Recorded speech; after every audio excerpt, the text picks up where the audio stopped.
Olá, estudantes do estado de Minas Gerais. Espero que todos estejam bem. Essa é a nossa penúltima aula do ano de 2021. Eu sou a professora de Química, Adelina Azevedo. O conteúdo de hoje é o conteúdo que está disponível no seu plano de ensino tutorado nas semanas de 1 a 4. E para fechar o ano letivo em grande estilo, convido vocês a irem comigo numa aula experimental no laboratório da Escola Estadual Três Poderes, em Belo Horizonte. Nessa aula do laboratório, a gente vai com os seguintes objetivos: apresentar os grupos inorgânicos, ácidos, base e sais, aprender a conceituar pH, apresentar os diferentes indicadores ácido-base e demonstrar uma reação de neutralização. Partiu? Vamos embora? Bem, estamos aqui na Escola Estadual Três Poderes, na região da Pampulha, no bairro Itapuã, que a nossa aula hoje vai ser no laboratório daqui dessa escola. Vou passar um álcool gel, porque essa escola ela cumpre as normas da vigilância sanitária. Vamos lá? Então, alunos, estamos aqui novamente no laboratório da Escola Estadual Três Poderes, em Belo Horizonte, na região da Pampulha, para retomar o assunto sobre funções inorgânicas. Então, as substâncias orgânicas são agrupadas em 4 grupos: ácidos, bases, sais e os óxidos. Aqui eu separei para vocês um conjunto de substâncias que fazem parte do grupo funcional ácido. O ácido sulfúrico, o ácido clorídrico, o ácido muriático, o bórico e o vinagre, que é uma solução de ácido acético presente no nosso cotidiano. Lembrando que aqui é o teu ácido clorídrico, que é um PA, que é para laboratório, e o ácido muriático são as mesmas substâncias, no entanto, esse é comercializado como produto de limpeza. E esse é o PA, que é para usado em análise, que tem um grau de pureza maior. Aqui, nós temos as bases, outro grupo funcional, que são as bases. Diferentes tipos de bases eu selecionei para vocês, todas PA para análise, né? Então, aqui eu tenho o hidróxido de potássio, o de alumínio, o de bário, o hidróxido de cálcio, e separei também a soda cáustica, que é o material comercial, né, que é o nome comercial do hidróxido de sódio. Aqui, o grupo dos sais. É importante lembrar que dizemos que, quando falamos o termo sal, a gente sempre lembra do sal de cozinha, tá? Do cloreto de sódio. No entanto, existem sais com cores diferentes, alguns com umas colorações muito bonitas, aliás, né? Lembrando que sais são substâncias que sofrem dissociação, liberando um íon diferente de H+, e um íon diferente de OH-. E aqui os óxidos. No laboratório eu tenho só um óxido disponível para mostrar para vocês. Mas onde nós encontramos os óxidos no planeta Terra? Formando a atmosfera. Então, aqui tem um livro, inclusive, que você fala muito sobre o clima e o meio ambiente, vai falar muito sobre os óxidos e fala sobre, inclusive, um processo que a gente está vivenciando agora, que é a falta de chuva, a poluição ambiental. Para você saber sobre os óxidos básicos, que são os óxidos que a gente chama de óxidos iônicos, você lê esse livro também, recomendo esse livro, Minerais Metais, que fala sobre a obtenção, de onde são retirados os óxidos que dão origem aos metais, né? E separei aqui também, porque não tem como falar de ácido e base sem falar do conceito de pH. O que é pH? pH é chamado de potencial hidrogênio iônico, é uma escala que vai de 0 a 14. Essa escala, ela determina a concentração de íons H+ presente na solução. Bom, mas para que a gente estuda pH? Qual que é a importância do pH no nosso cotidiano? Onde eu preciso saber isso, professora? Bom, quando você vai controlar o pH do aquário, dos aquários, quando você precisa controlar o pH do solo para as plantas, né, reproduzirem, quando você vai observar o pH do shampoo que você usa, dos alimentos que você come, das piscinas que você nada, né? É onde saber o que significa dizer que um pH igual a 4, por exemplo, representa. Num rio cuja água possui um pH 4,5, os peixes não sobrevivem. É só um exemplo de aplicação do conceito de pH. Bom, eu separei alguns materiais aqui para o estudo do pH do meio. pH é potencial hidrogênio iônico das substâncias, ele indica o nível de concentração, o grau de concentração de íons H+ e de íons OH- presente em um meio. Para isso, existem alguns indicadores. Alguns são caseiros mesmo, extrato de repolho roxo, que a gente obtém macerando a folha do repolho roxo. Fenolftaleína é um indicador, é artificial. Beterraba é um indicador natural também, caseiro. E existe também o papel de tornassol, que é utilizado para identificar o pH do meio. Aqui, quando eu coloco, lembrando que indicador são substâncias que mudam de cor conforme a concentração de íons H+ ou OH- que tem presente no meio. Nesse caso, eu tenho um indicador caseiro. Quando eu misturo no meio básico, que é o hidróxido de cálcio, o sistema adquiriu uma coloração verde. Esse mesmo indicador eu vou colocar em meio ácido. Percebam que em meio ácido ele adquiriu uma coloração avermelhada. Em meio básico, ele adquiriu essa coloração. E aqui eu tenho em meio outro ácido, também adquiriu outra coloração.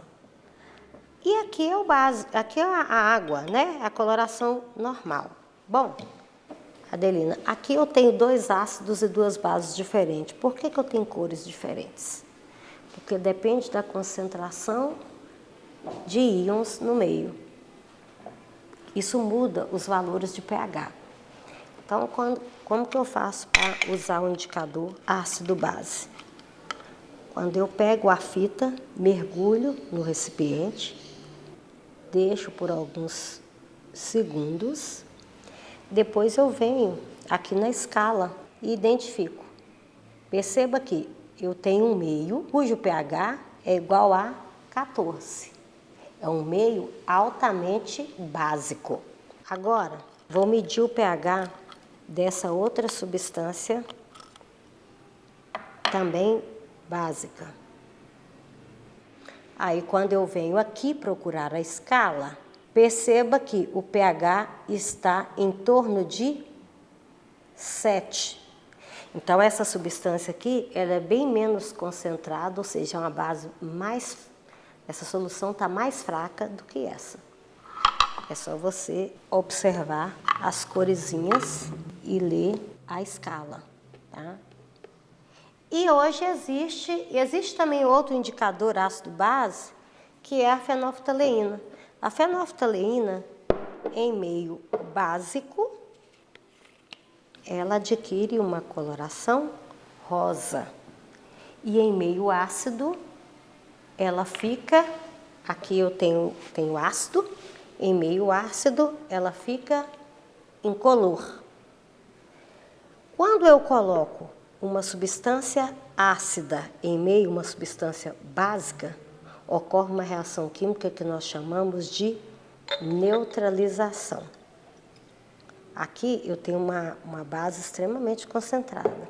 Ao colocar mais ácido aqui, esse meio vai ficar incolor, tá?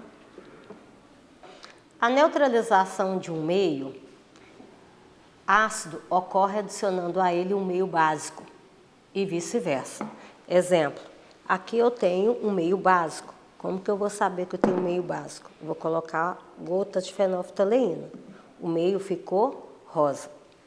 Ao acrescentar a esse meio substância, um meio ácido HCl, ácido clorídrico, a gente vai perceber. Isso não é mágica. Isso é química. Isso é uma reação de neutralização. O meio deixou de ser básico a partir do acréscimo de um meio de uma substância ácida. Bem, então vocês viram as práticas no laboratório. Agora é o momento da gente fazer a análise dos resultados. Porque, veja bem, toda vez que você for ao laboratório com o seu professor, você tem que lembrar de 3 partes fundamentais. Primeira parte, qual objetivo eu estou indo ao laboratório? E fazer as suas anotações. Depois, o que ocorreu, o que foi experimentado, o que aconteceu, o que você observou. Fazer as suas anotações. Depois, é o momento de você fazer a análise dos resultados, inclusive para verificar se você atingiu ou não os objetivos propostos, se foi possível ou não. Com essa aula aqui, você vai poder fazer a mesma coisa. Antes de ir para o laboratório, você pode registrar no seu caderno quais os objetivos. Assista a parte prática e faça as suas anotações. Posteriormente, acompanhe a análise que nós vamos fazer agora. Faça os seus registros e as dúvidas que permanecerem, nós esclareceremos para você nas aulas do Tira Dúvidas. Então vamos. Os materiais utilizados. A primeira proposta do laboratório era apresentar os grupos de ácidos, bases, sais e óxido. Os ácidos utilizados lá foram esses ácidos aqui, ó. O ácido clorídrico, o sulfúrico e o bórico. Lembrando que ácido são substâncias que, ao serem colocadas em água, elas liberam como íon H+, o íon H+, o hidrogênio, como o cátion e o íon H+.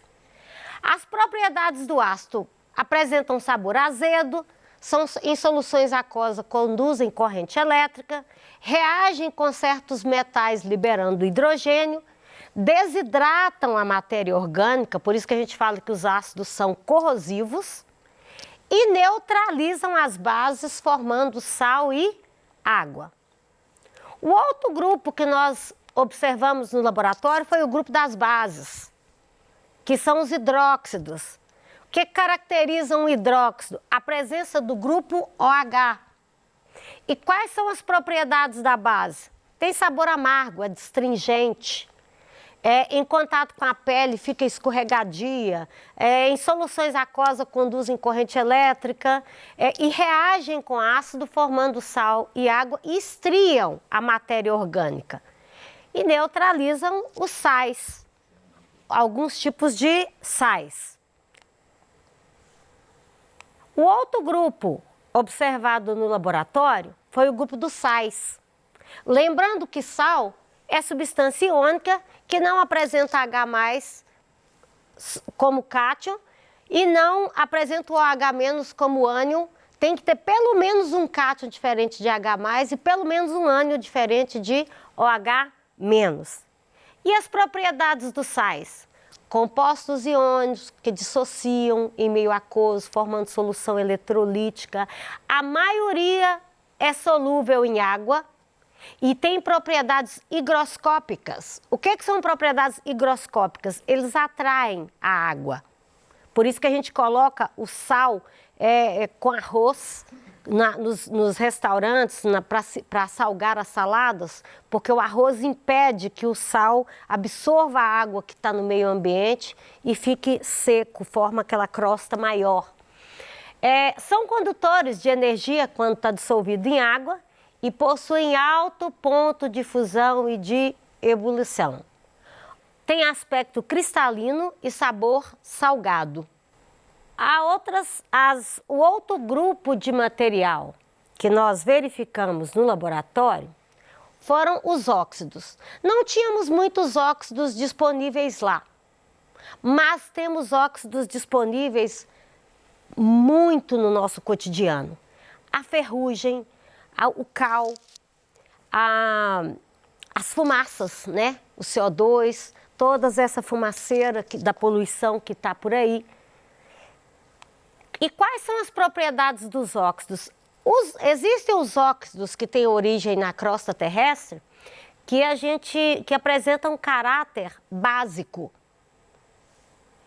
E tem o grupo de ácido que está predominantemente na atmosfera, que são os óxidos que a gente chama de básico. Existem ainda os nêutrons. E aqui a gente tem uma leva de propriedade dos óxidos.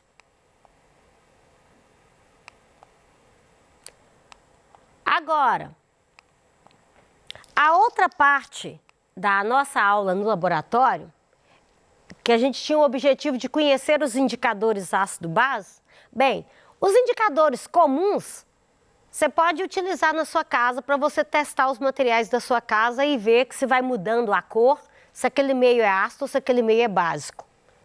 Agora, existem os indicadores comerciais, que são os que a gente usa para medir o pH do meio. Atualmente, usa-se esse aparelho também para medir o pH do meio. É só retirar essa tampa, mergulhar nas soluções e fazer a leitura do valor do pH do meio. Qual que é a importância de saber o valor do pH e como ler um resultado cujo pH é igual a 7? Se você tem um pH 7, indica que aquele meio está neutro. Lembre-se daquela parte da experiência onde a gente foi colocando os indicadores repolho roxo nas soluções e elas foram mudando de cor. A primeira base, ela tinha pH 14. Ela era uma base muito forte, ficou totalmente verde. Porque o repolho roxo ele fica verde em meio básico. O segundo, que era um ácido, ele ficou rosa, avermelhado, bem vermelho. Quando a gente passou para aquele terceiro copo, a coloração já ficou um vermelho quase para roxo. Quando a gente pegou a fita e mediu, verificamos que o pH ali estava em torno de 7. Então, implica que naquele onde o pH estava em torno do 7, a gente tinha pouca quantidade, a quantidade de íons H+ e de íons OH- estava quase equivalente. A diferença entre elas era muito pequena. A última parte da experiência foi quando a gente fez uma reação de neutralização, ou seja, quando nós misturamos um ácido e uma base e, em termos físicos, você observou só a mudança de cor. Mas em termos práticos, em termos teóricos, né? Como que a gente explica aquela prática? Eu peguei um meio ácido que tinha bastante quantidade de H+, outro meio que tinha quantidade de OH-, misturei esses dois meios e o meio ficou incolor. Por que o meio ficou incolor? Porque ocorreu uma reação de neutralização. Bem, espero que vocês vejam essa aula com mais cuidado, depois prestem atenção nos detalhes. Reafirmo, anotem as suas dúvidas, as suas observações, envie para nós no Tira Dúvidas. E aqui estão as nossas referências que a gente utilizou na elaboração dessa aula. O nosso muito obrigada, mais uma vez, tá? A equipe de gravação do Se Liga Minas, a equipe da escola que nos recebeu e a todos envolvidos nesse processo.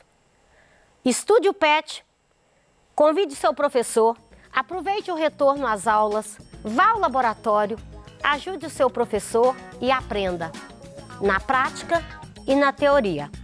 Conte sempre com seus professores. Nosso muito obrigada.